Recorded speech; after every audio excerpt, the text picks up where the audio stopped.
Ever have one of those days where you're just cruising along and suddenly your GPS says, turn right, and you end up crashing into a bridge? No? Just this one container ship then? Now, imagine you're this container ship, peacefully sailing along the Chesapeake Bay, when suddenly your engines fail and you become an uncontrollable mass of steel. Before you know it, you've rammed into the Francis Scott Key Bridge in Baltimore, causing it to collapse. Yes, you heard it right. The bridge came crumbling down, not in a Hollywood movie, but real life. The aftermath? Well, it's been a flurry of activity with recovery efforts in full swing. The US Coast Guard, not wanting to be left out of the action, has opened a temporary channel for vessels involved in clearing the debris. It's like a maritime version of a construction site, but with a lot more water and less whistling at passers-by. So that's how the bridge got a surprise makeover. But wait, there's more. Now, imagine you're the president and you've got to visit this disaster site. Not exactly a walk in the park, right? President Joe Biden is set to visit the site of the unfortunate Baltimore bridge collapse this coming Friday.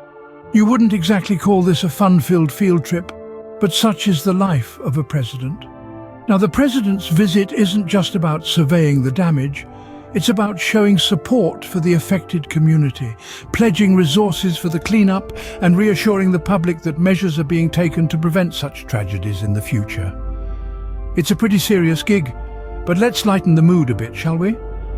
Picture this: the president's day planner.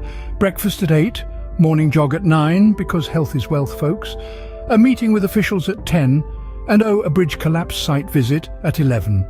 Just your average Friday, right? And you thought your Friday work schedule was packed? Well, at least most of us don't have to squeeze in a disaster site visit between our morning coffee and lunch.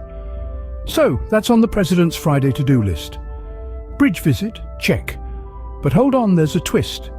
Now, what if I told you that amidst all this chaos, there's a silver lining? Yes, you heard it right. Congress, the folks we usually see debating, fighting and filibustering, are considering aid packages for those impacted by the incident. It's almost like they remembered they were elected to serve the people. And no, this isn't an early April Fool's joke. Meanwhile, the Small Business Administration, a group that's often accused of moving slower than a snail carrying a heavy shell, has sprung into action. They've set up centers to assist affected businesses. And let me tell you, they're not just handing out Band-Aids and aspirin. They're providing real, tangible help to get businesses back on their feet.